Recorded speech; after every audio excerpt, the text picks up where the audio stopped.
Hey there, welcome to World Breach Report number 9, and I am your host, Sean, from Sean Hunt's Monsters. Thank you so much to everyone who has gotten involved and has managed to like, share, and subscribe, and been able to make this channel grow. We're really young. We've only been online for a short period of time, but I gotta tell you, I am super impressed with how many people have shown up. As well, the Discord server, it also continues to grow, and I am very humbled by that. Everybody... It's such a great family atmosphere to get in there and have people, just the cohesion that is there. I mean, half the time they're in the general chat, they're passing around, cooking recipes and talking about daily life. But, I mean, it's that kind of connection which needs to be fostered because people need to know that there's a safe place to talk about these kind of ideas. The kind of ideas that we're getting into here are pretty wild stuff. The whole point of this show is to expose something that everybody wants you to... They rely on a kind of fear, a kind of repression where they won't let you talk about things that you know to be true. And everyone has heard stories, everyone has things that happen in their lives. In fact, I'd be willing to bet that if you're watching this right now, you have probably had, you or someone you know for sure, has had an encounter with something paranormal. That could be if you live in the mountains, and you've had some sort of encounter with a creature, you don't know what it was, but there was something weird that went on. Or even if you were out somewhere and you felt it, and you can't really explain it, you have no proof. You have no proof. Of course you can't have proof. But you know when you come across something that is not right, how the dog reacts, how the cat reacts, how things go on. You're in the house and things are strange. You see a light in the sky that doesn't make any sense. Either you or someone you know has had that happen, I promise you.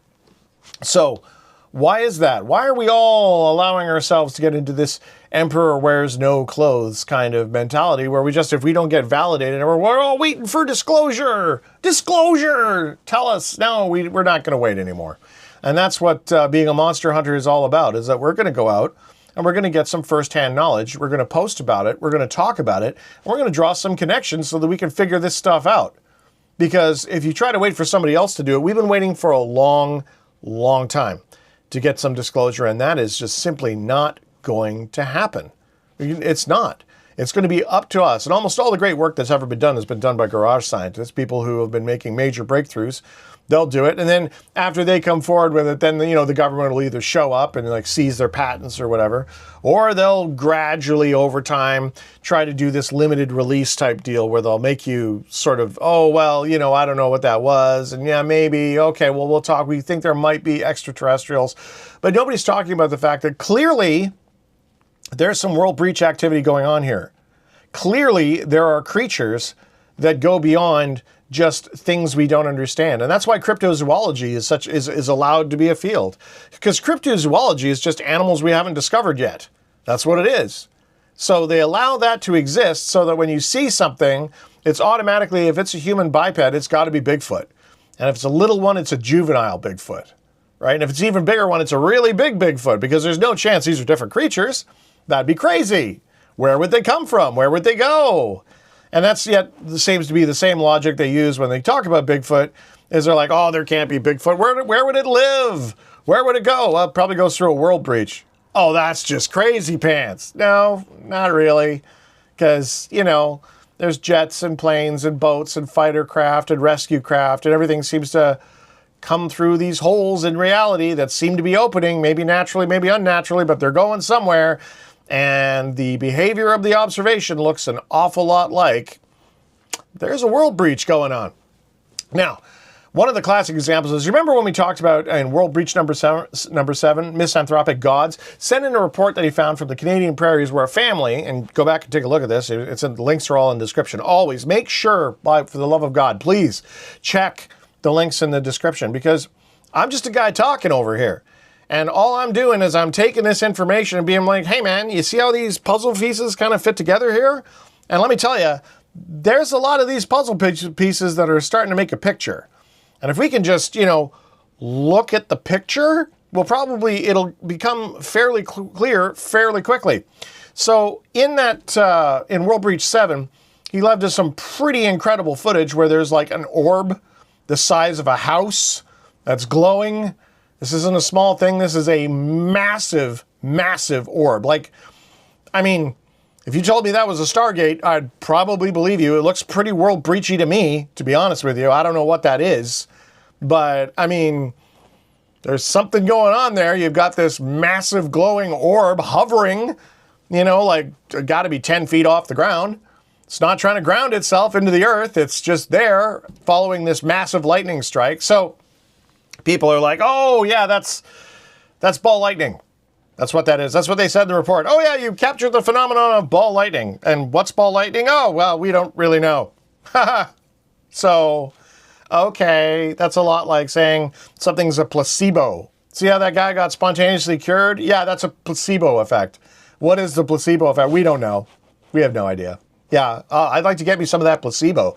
Can I get that in a jar? You know, Kennedy's Fine placebo sauce? Like, I'll take some of that right now.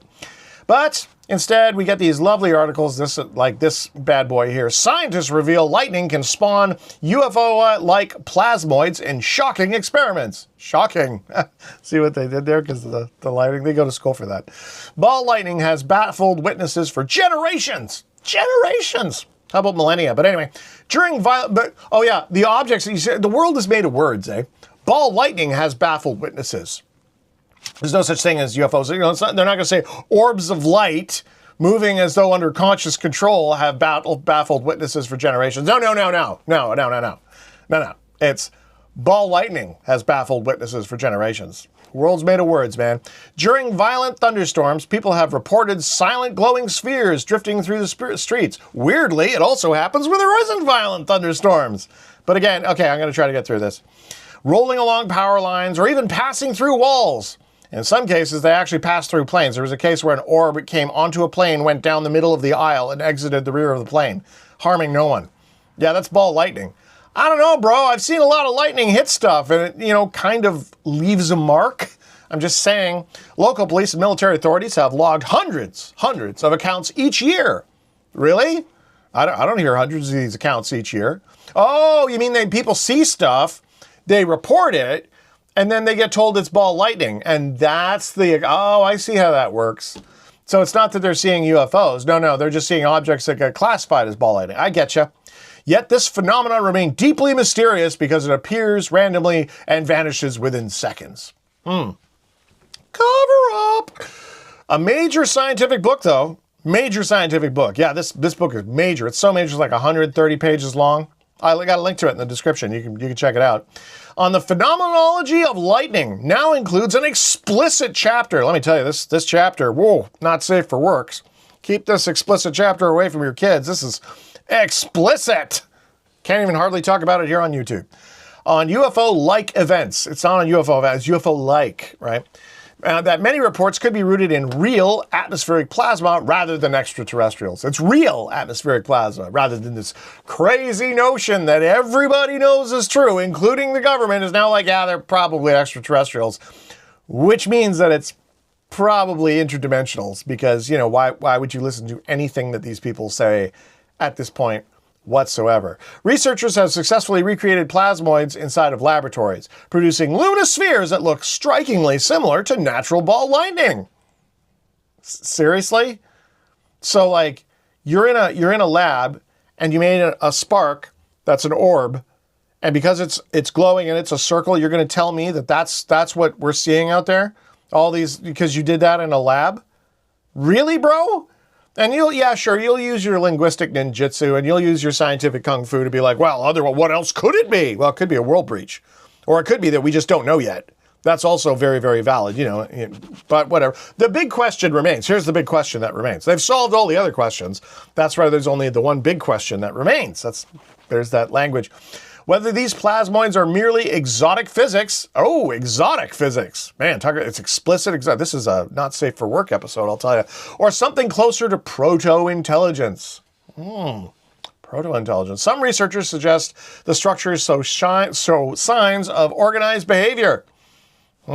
Which researchers said that? Organized behavior. Adapting to energy flows rather than dissolving instantly. How about just hovering above the ground where it could ground out pretty easily for like minutes at a time, like the one that's the size of a house? Yeah, is that ball lightning? That's what they said it was, but looks kind of breachy. I'm just saying. This is just the most classic misdirection and groundwork laid to discredit people who are doing exactly what we as monster hunters are doing. It's infuriating. It really is. It makes my head hurt. But that's why I get to make a YouTube channel and rage to you about it, because let me tell you, bugs me. So who put out this free publication? Who put this out? Well, that would be a company called Nova Publishing. Nova Science Publishers is who put this out. It's a private, for-profit academic publisher founded in 1985 by Frank Columbus, currently led by Nadia Columbus, who's probably his daughter or wife or somebody. And it generates revenue primarily through the sale of books and journals rather than external funding. It has raised $0 in external investment. It is not a government entity or a public trust. Huh. So wait a minute. It's a commercial entity generating revenue from sales of academic books. So why is the phenomenology of lightning free to download? I mean, is that a bit of an oversight? If your profit model is that you're going to go and, make money from selling books, you should be running these blasts saying, oh yeah, we got the UFO thing all figured out. Come buy my book. And yeah, then they're giving it away for free. That's super weird. It goes against their entire business model. So, I mean, somebody paid to have this book made. Somebody would have funded that, right? Because that's how these people make money. So who paid for that? That's weird. Are we ever going to know? No, we're never going to know that. We're never going to know that. Will never be released. That information will be kept close to the chest, and you'll never know. Now, I might now sound like I'm being cynical, which it's kind of true. It is true that on sometimes, not all the time, I'm working on it, but there are times when my cynicism gets so dense it almost gives off light. But when dealing with this phenomenon, you have to look at it and be like, well, is there a history of repression? Is there a history of misdirection? Is there? Like, for example, let's take a major event. Well, there's, like I said, there's buildings that fall down. There's when everyone went crazy over a cold. But let's talk about the largest mass shooting in the United States, right? You don't even have to talk about JFK or nothing like that. But let's look at the largest mass. What was the largest mass shooting in the United States? Trivia. Anyone know what the largest mass shooting was? Yeah, it happened in Vegas a little while back. Yeah, the Vegas shooting thing. Yeah, you should look at that. This is like a major event that occurred. And there's some problems. There's some questions, which nobody talks about. That whole thing just kind of went whoop under the radar. Yeah, and we can't get information about the largest mass shooting in the United States, and you want people to come forward with information about disclosure and releasing this to the public? No, man, it's just not going to happen. Clearly, it's not going to happen. Clearly, we are being controlled. And it's not just one thing. They want to keep it all very separate. They want to make every single creature you see into Bigfoot. Well, you just believe in Bigfoot. I don't know what I believe in, man, but I believe that these people are seeing something. That's what's going on. And it's not just a few people. Connecticut City, the whole city, is seeking to silence a maddening mystery noise. Remember when I was talking about skyquakes a couple episodes ago? Yeah, that's right. The strange noises that seem to rip the sky, sometimes called sky trumpets. The town of West Haven, Connecticut, has been plagued by an irritating hum. Oh, it's irritating. For the past 4 years. 4 years. You could go do your basic engagement in the Army, come back up, and the hum is still there. You could go get a degree in parapsychology, come back, and the hum is still going on. 4 years? Seriously, bro? Residents have been driven mad by the relentless sound, describing it similar to a shop vac. Oh, wait a second. Just a sentence ago, you said it was an irritating hum, and now people are being driven mad by it. So which is it? Is this a maddening thing, or is this just irritating? I mean, this is important. As a player character, I'd like to know. Town Council has finally approved $16,000. Whoa, blow your hair back. $16,000 study to get to the bottom of the sound source. And hopefully bring its citizens some peace. $16,000? That's not a lot. That's not a lot in the land of studies. Okay, like I'm here to tell you, 16 grand, and you're hoping to get some results for this? Even if they did, first of all, I promise you no one's going to have a shop vac going off for 4 years losing their mind. Have you ever had people keep you awake by about 3 o'clock in the morning? You're outside with a baseball bat, okay? No one is going to put up with that for 4 years. I promise you, people have gone and tried to find the results. Maybe some people have. I mean, you could go out right now, find a glowing fog with orbs flying out of it. Do you think anyone's going to, like, pay attention to that? No. No, they're not. It's going to get memory hold. Buildings fall down for no reason. Nobody cares. Okay? There's events that happen, and because we're constantly hooked up to this never-ending, relentless media feed, it's just gone. It's just gone, and we don't look at it. All right. Well, that's just the one town, Sean. It could be some weird, I don't know, locomotive that's been going off for 4 years nonstop. I mean, that seems plausible, I guess. They'll start talking about Occam's razor, which, I mean, don't get me started on the whole Occam's razor crowd, because, I mean, as far as I'm concerned, the world breach answers way more questions than it creates. But, okay, the one town, sure, but yeah, it's just one town. No. In the Ben Salem Township, and this is in Pennsylvania, sounds like a vehicle exploding on the street, followed by flashes of light. The noise has been disconcerting residents for the past few years. What? Car bombs going off with flashes of light, and that's disconcerting? Man, that's got to be the understatement of the century. Oddly enough, the township has launched no investigation. Yeah, that is pretty odd. That's pretty odd. You know, there's car bombs going off, people seeing these flashing lights, massive explosions. Did you hear that? Nope, I didn't hear anything. Nope, it's not a thing. Didn't happen. The local police insist there have been no reports about the cacophony whatsoever.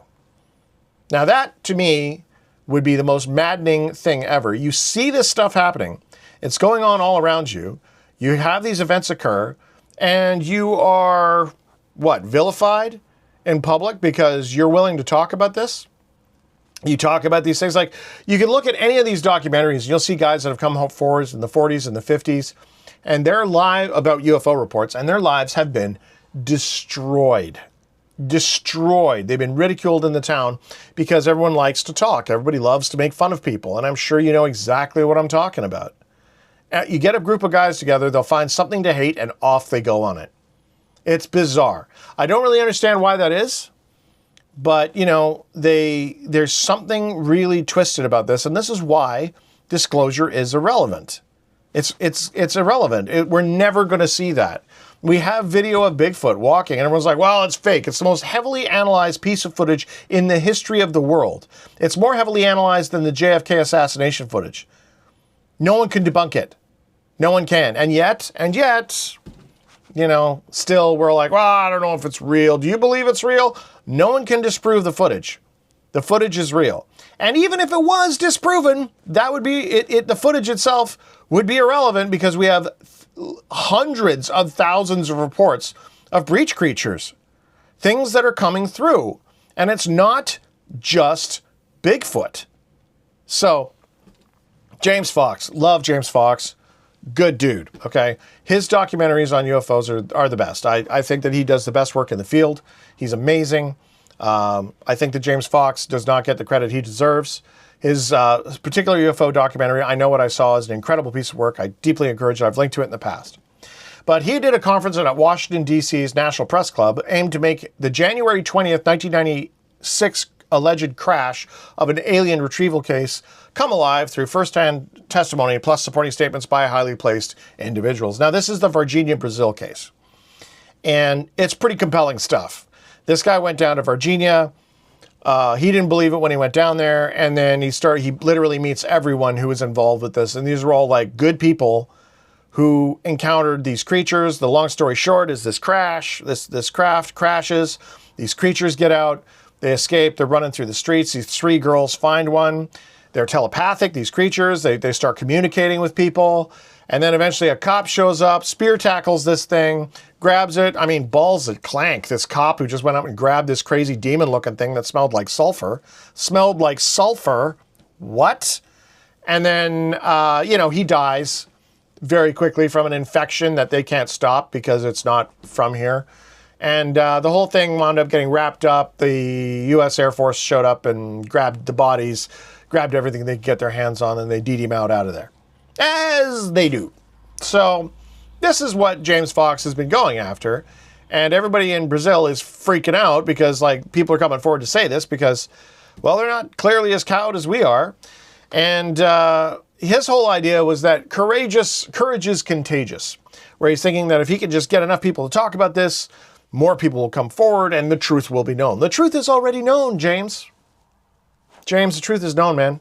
Like, we believe you, okay? And I get why you're doing this. I mean, what else are you going to do? You've got to try to pursue this in a way to try to convince people that want to be convinced. Or pardon me, that don't want to be convinced. Because anybody who looks into this objectively, by this point, by the links I've already posted in previous World Breach decisions, will be like, yeah, there's a there there. There's a there there. And for those that don't want to believe this because the ontological shock would be too great, there's not a thing you can do, man. You could produce a body like they already have. Okay, they have the tridactyl mummies that Jesse Michaels found down in South America. The one with the pregnant baby inside of it, which is also tridactyl and a cone head and the whole deal. They have it. They've done MRI scans on it. It's a real thing. Nope. No. So you got the body. You have the body. They're doing the research on it right now. Nope. No, well, that's fake. It's all fake. Okay, sure, man. Sure. It's like trying to argue with people who are like devoutly religious. And that's really what a lot of these skeptics are, is they cling to this faith that they have that, oh no, all this is fake and, you die, you're dead, that's it, game over. There's no such thing as good and evil. We're not more than our physical bodies. There's nothing that comes from other worlds. Yeah, I can do whatever I want. I can treat people like total crap because, there's no judgment. There's nothing to look at here. This is all, there's nothing to go on. Yeah. Okay, bro. Now, the thing is that, well, pretty much, if you're just getting into this stuff, you'd be like, I don't know, Sean, I'm looking into this stuff, but I don't know if I buy into this whole world breach thing and things from other worlds and whatnot. This is a little bit too woo-woo for me. Fair ball. But once you're in this for a while, you're going to come to the same conclusion that everybody else who's looked at the data has come through because it's the truth. Eventually, it's pretty much math. Now, one of the guys who's been in this for the longest time, like super ninja guy, is Jacques Vallée. He was depicted as the French guy who was in Close Encounters of the First Kind. If you ever watched Close Encounters, if you haven't watched Close Encounters of the First Kind, go watch that. He is basically the French guy who was in that movie is supposed to be Jacques Vallée, okay? And he gave testimony in this Varginha case as well at this press conference. He recorded a broadcast and sent it in. Now, one of the interesting things about Jacques Vallée, first of all, in the broadcast, he makes a real point that he says, oh yeah, these creatures breathed air, he makes a real point to say that they breathed air. And the reason why he says that is because Jacques Vallée doesn't believe these things are extraterrestrials. He doesn't. He doesn't think they're aliens from another planet, so to speak. He thinks they're from another world, but he thinks they're from another dimension. See, he wrote a book back in the day called Passport to Magonia, and this turned the UFO field on its head. Everybody was super pissed off because way ahead of its time. He's sitting there, look, man, in 1969, he argued that modern UFO sightings are not necessarily extraterrestrial spacecraft, but continuation of ancient folklore, myths, and encounters with fairies, elves, or angels. Vallée suggests these phenomena represent a consistent, non-human intelligence manipulating human perceptions across centuries. Okay? He believes that these things, like Magonia, was a name of a land, a parallel universe that was, it's from France, I believe, and these entities originate from a parallel world or dimension, which he called Magonia, rather than outer space. That would be the world breach theory. That's what that would be, because these things are coming through gates. That's why you have so many different types of hominids. That's why you have some that are different colors, because they're not all the same creature. If you're at a coral reef, and that's where consciousness and life is on this planet, you're going to have every kind of fish come in from the void to come here, because our planet is pretty amazing. So wouldn't it kind of, once you look at the world breach theory, it really is like, people talk about Occam's razor. That's what this is about. I've linked to his, the speech he made, specifically, you can watch it high quality, as well as the entire conference that James Fox gave, so you can watch that as well. But pretty quickly, if you watch this and you've been watching this show, you'll begin to realize, yeah, man, this breach theory thing is starting to make more sense, because it answers way more questions than it creates. We don't know how these breaches are occurring, but they're occurring. They could be natural. I'm tending to think that they are natural. But Passport to Begonia challenges the purely extraterrestrial hypothesis, suggesting instead the phenomenon and its long-standing events are multi-dimensional. And this guy is the godfather of this thing. He's been in this probably longer than anyone. And you look at people like Ivan Sanderson, who's also was into this. He was the guy who started talking about ley lines and grid patterns. I've got some books I've got to get to that helps you kind of predict where these things are. Jacques Vallée, John Keel, Philip and Brogno. In just about everyone who's had first-hand encounters with this phenomenon believe it's related to world breaches. So that brings us to these multitude of creatures. Now, everything that's Bigfoot, you know, all things Bigfoot, you know, it's not a monkey. I'm sorry, it's not a monkey. Or it could be a monkey, but it's a monkey that's coming through a world breach is what this monkey is. It's not something that's just hiding here. It's coming here and then it's leaving again because we're not killing it. We're not. Or they come here and then they die. But at some point, these creatures originate from some other place. They are not staying, they are not origins of this realm. I'm sure of it. And one of the things that we need to talk about is Dogman. Now, when I first started hearing about Dogman, I thought that Dogman was kind of like a crazy idea. I thought Dogman was, you know, one of these urban legends, just like everybody else. Because how do you frame that? How do you look at something that's like Dogman and accept that, well, so what? We got like a 10-foot tall werewolf that's running around in Michigan? That doesn't seem to make any sense. And they'll tell you that the whole thing comes from this this radio show. The guy did a song, talked about the Beast of Bray Road, and that's what turned everybody into, you know, they started making stuff up, which that's actually not what happened at all. Yeah, there was a DJ, and yeah, he made a song, but the minute he put the song out there, the station was flooded with calls with people saying that, yeah, man, like, we've seen these things. This is no joke, man. Like, there's something out there that's going on with this stuff, and I don't know what it is. So, characteristics of Dogman, that, in case you're unfamiliar with it, he's massive, usually quite large, and unlike Bigfoot, it's crazy aggressive. Super duper aggressive. There are aggressive reports about Bigfoot, but generally it's all like things wandering into the forest. Unless you talk to the First Nations guys, and they'll be like, yeah, they ate our kids and wives. Yeah, they were raping up the women and stuff, and they're, you know, don't go out into the forest alone because you'll get dead. Don't whistle. You know, a lot of the same stuff that David Paulides says, you know, don't be first in line, don't be last in line. You know, fairies, they also said that you shouldn't whistle. You know, these are all ideas that have been passed down since time began. They talk about these things being huge, and this didn't start with a radio broadcast. These things have been seen as far back as 1880, and then there's legends that go even further back than that. And people talk about, well, it could be a werewolf, and they can't find it, so maybe it turned back into a man. And these things are seen in a lot more places. Also, what's really odd is you never see a female one, because the Patterson-Gimlin film shows a female. It's a female. So that's kind of strange. We've never seen a female Dogman or a dog woman. But I don't know what that is. I don't think it's a human entity. But when you look into the people that have looked at this, Linda Godfry, who I just found out, I didn't even know this, but she passed. She lived from 1951 to 2022. Rest her soul. She was from Elkhorn, Wisconsin. And she was the person who really brought Dogman into the light because she wrote about it. She's a former teacher, started getting these reports just like John Green. A lot of these guys, you know, they start getting these reports, they start writing about it. And she was one of the most respected authorities on anonymous animals, paranormal phenomena in Wisconsin. As a journalist, she was the first to break the story of the terrifying werewolf-like monstrosity lurking in the shrouded forests surrounding the area. She was the author of 19 books. Now, I've linked to a couple of them in the description. I can't speak to how good they are because I haven't listened to them yet, but both of them are available in audiobooks, and they're literally talking about monsters.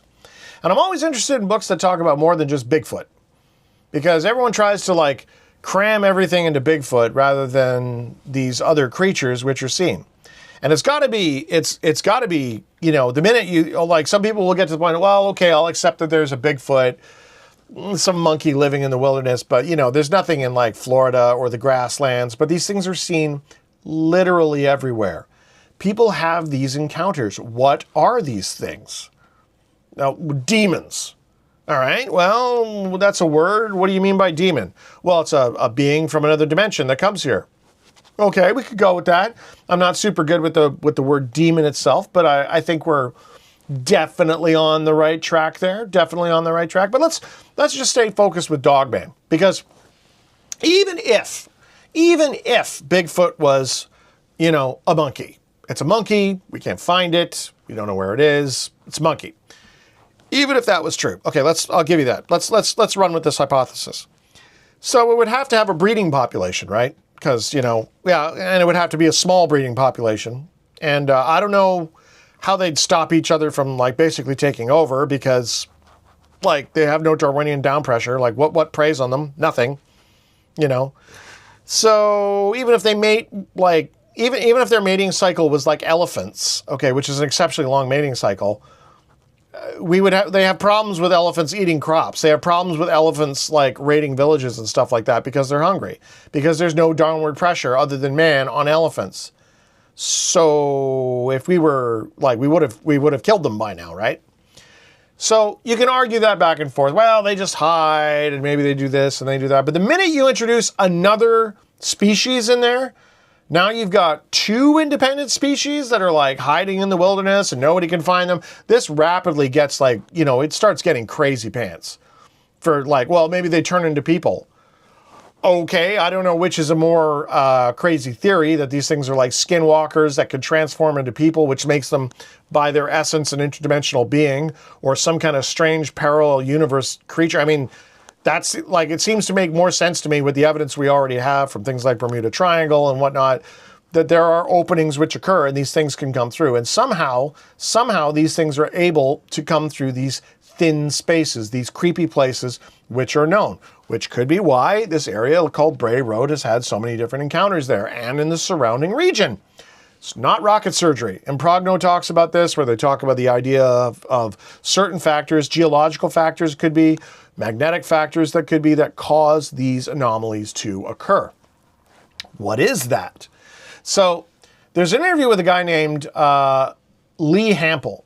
Now, Lee Hample was a guy who Linda Godfry talked about in her book, Monsters Among Us. So if you read that book, there's a character named Roy Smith, and they didn't use Lee Hample's real name, but Lee Hample equals Roy Smith. That's who this guy is. And I found an interview with this guy on The Confessionals, which is a pretty great podcast. I enjoy this guy. That guy is a pretty sweet monster hunter. I mean, he's out there and he'll shoot it. Like, he's into that. You know, he's pretty American. American is American. I love Americans. I think they're great. But he's got an interview with Lee Hample in episode 659 on the Beast of Bray Road. Lee's encounter with the Beast of Bray Road and the mysterious phenomenon on his property read like a supernatural thriller. He's amassed thousands of pieces of evidence, including pictures of the creature, eerie black and white mists, and even UFOs and otherworldly beings. Lee has also experienced multiple instances of missing time, deepening the mysterious lore. He firmly believes in the existence of, wait for it, portals and multiverses, dimensional gates. That's what this is. Supported by scientific theories and his own photographs of portals and translucent figures. Oh, wow, that's pretty wild stuff. You'd think that would make the news.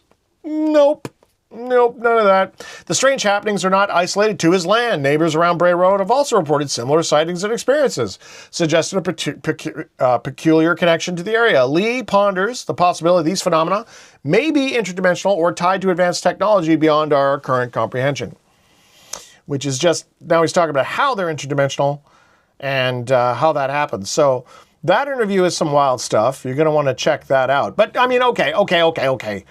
So, but that's kind of the same thing, Sean. You got Linda Godfry out there, and she found this guy, crazy farmer dude, and he's got some photos of stuff, and he claims that it's, you know, whatever. It can't be that, you know, come on, man, like, there's got to be more than that. If this was a real thing, there'd be more people. Oh, no, wait for it. Then we got the Joe Barger interview. He recounts the night he came face-to-face with a Dogman and made a split-second decision to end the creature's life. He was a trucker, and he pulled a smoke wagon and shot it in the face. Blew its head pretty much off.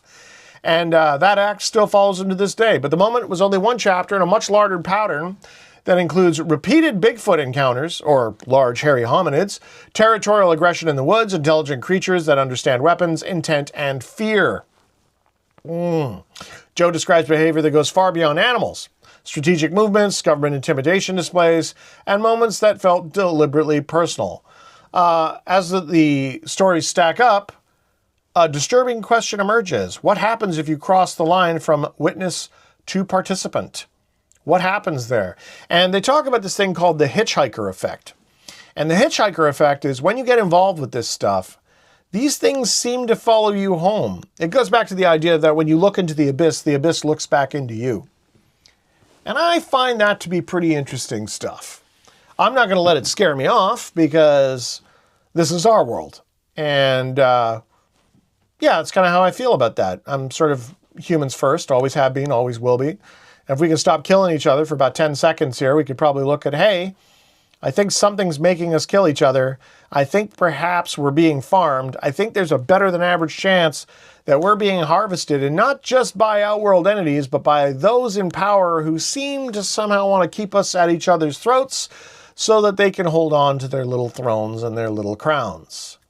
Very, very, very obviously. So if you look at that and you realize, oh, this Joe Barger guy, check out the interview, make your own decision. But that's why I link these things. And, you know, okay, so you got another guy, he's got his book and he's telling a story. That's, no. We have Martin Groves as well, from Land Between the Lakes. And he's a retired sheriff who began sharing his harrowing encounter in Land Between the Lakes in 1993. Martin, accompanied by his hunting partner, was also a police officer, because, you know, good people, and embarked on what was supposed to be a relaxing weekend hunting trip on this scenic region. A 3-hour tour. However, as nightfall descended, tranquility gave way to tension. Martin vividly recounts the chilling experience of being stalked on his way back to camp, where his partner awaited. That fateful night, a series of dramatic events unfolded, revealing they were being pursued by 3 upright walking dogmen. One of these creatures boldly entered their camp, while the other 2 lurked menacingly in the shadows. Fearing for their lives, Martin and his partner opened fire on the creatures and fled to their truck, only to encounter more unexpected and terrifying beings. This is when this particular interview here is pretty. This is wild stuff. There's something going on here, and I don't know if it's. I have a tendency to think more. Because there's these 2 kinds of world breaches. There's the idea that it's like a Stargate kind of thing where there's a finite place where it sort of is like a hole in reality and things come through. But there's also the Philip K. Dick type idea where it's like a film overlap, and then in that overlap region, you're actually in both worlds at once. And that could be the reason why you have this weird silence phenomena that occurs. Because people will say that when they're dealing with this stuff, all of a sudden everything goes like crazy deathly quiet. And that's because they're no longer able to hear things beyond a certain parameter around them. And that's part of this, and this is reported time and time again. Often, people will have the woods go crazy quiet, and they'll feel it. They'll feel that shift, that dimensional shift inside of them, and they don't know what that is, but they feel really, really weird. And if that should ever happen to you, from the research I've done, the best thing to do if you don't want to wind up disappearing and joining the Theft 411 statistics is to put your back to a tree, sit down, and don't move until the sound comes back. Once the sound comes back, you should be able to get out of there. But you start running around when there's no sound, you might step off and leave that film space and go into a realm that's not where you came from, and then you've got not enough food. Okay, you did not bring enough food at that point. That's what we would like to avoid. And remember the first rule of monster hunting, everybody comes back. Don't break that rule. This could be a very dangerous hobby, and I definitely do not want to have anyone who's listening to this show go looking for an M-shaped cave and then vanish, okay? We want to approach this in a very rational, logical way. Nobody goes out alone, and that's yet another reason for the Discord server. There's a Help Wanted tab you can throw for your local area so you can start meet up with other monster hunters, because there's absolutely no reason for anyone to go investigate this stuff alone, you know? We're going to be needing, one of the major things that we have to have is vehicles is something that's useful. I mentioned before that, you know, I've got a bike, and, you know, that's in process, and in the summer you can use that to get deep in the bush because of my terrain. I'm in the coastal mountains, so if it's not up, it's down, and you have to be able to get up goat trails and things of that nature. But yeah, the further out you go, it's kind of like walking into an entirely different world. And anybody who's been in the deep bush knows exactly what I'm talking about. So having extra people with you and having comms, again, super vital. And of course, the appropriate tools that you need to keep yourself safe in the wilderness. As a Canadian, I'm somewhat limited by the tools I can have in the wilderness, but as an American with your Second Amendment, you guys can pretty much have an entire tool belt, if you know what I mean. So, following this, there's also a guy who did a bunch of research on this, which is AJ from the Y-Files, who I love. I mean, he's one of the mandatory subscriptions. If you haven't burned through all the Y-Files stuff, you definitely should. You need to check that out, where he did an episode on Dogmen, hybrids, and the Beast of Bray Road. Link in the description. Check it out. And this is all just to show that this is not an isolated event. This isn't some urban legend that is going on. These are multiple encounters, and these are the ones we know about. These are the ones where people have come forward, because for every person that comes forward, there's many, many, many people who do not come forward because they're, what? Afraid of the ridicule, which has been present for a super long time. And this, to me, is some of the greatest evidence there is, because if there's these weird creatures, these anomalous beings that are showing up, and these reports are true, they have to come from somewhere, and they need to go somewhere. And this brings us back to the world breaches. This would answer the questions for the Bermuda Triangle disappearances. There's the missing 411 thing. All of these answers, all of these questions seem to be answered by a very simple theory that there appears to be some kind of opening that's occurring. Now, the nature of that, I don't know what that is. I don't know what that is, but you know, you got to start somewhere. And at least we have to admit that there's something beyond this realm which is bridging to this world. And through some way, they're either crossing or they're coming in, going out. I don't know what the nature of that is. But I got a pretty good idea of something that causes those breaches to occur, though. And that brings me to my next topic, which is UFOs and nukes. Now, if you've been around the UFO phenomenon at all, you'll notice that UFOs are really interested in nuclear weapons. They're super interested in that stuff. And nukes are something they seem to be overtly concerned about. And I think the reason why is because nukes, when they go off, they seem to punch a hole, not only in this world, but in the other world as well. So it's like, you can imagine just standing in your own city somewhere, and all of a sudden there's an explosion that goes off, because it was an explosion so powerful it happened in another dimension, but it ripped a hole in space-time. Sounds like some pretty wild stuff. But when you consider it, it's would make sense, because one thing we know for sure is that these UFOs are radically concerned with what we're doing with nuclear weapons. So there's a book called UFOs and Nukes, and there was a 5-hour documentary. I couldn't find the entire doc. I've got the first hour of it linked up. But the reality of UFO incursions and American nuclear weapons facilities has been convincingly established. Hundreds of U.S. military veterans now openly discuss these ominous incidents, and thousands of declassified government documents substantiate their revelations. Over the past 4 decades, renowned researcher Robert Hastings has interviewed more than 150 of those veterans regarding their involvement in the astounding cases. And on September 27, 2010, CNN live-streamed his UFO and Nukes press conference in Washington, D.C., during which former U.S. Air Force officers described numerous nuclear missiles mysteriously malfunctioning moments after the disc-shaped craft was observed hovering near their underground launch silos. And that's just the tip of the iceberg. That's just one small piece of this equation. So we're seeing that world breaches can answer, these creatures have to be coming from somewhere. There's multiple creatures that are appearing. They appear and they disappear. Where do they go? Where do they go? You can either say, well, it's not real. Everybody's lying. I don't think so. I don't think so. When you look at all of these reports and the span of these reports, that seems like something that would take far too long for people to, well, just to propagate that lie. Doesn't make sense to me. It doesn't make sense at all.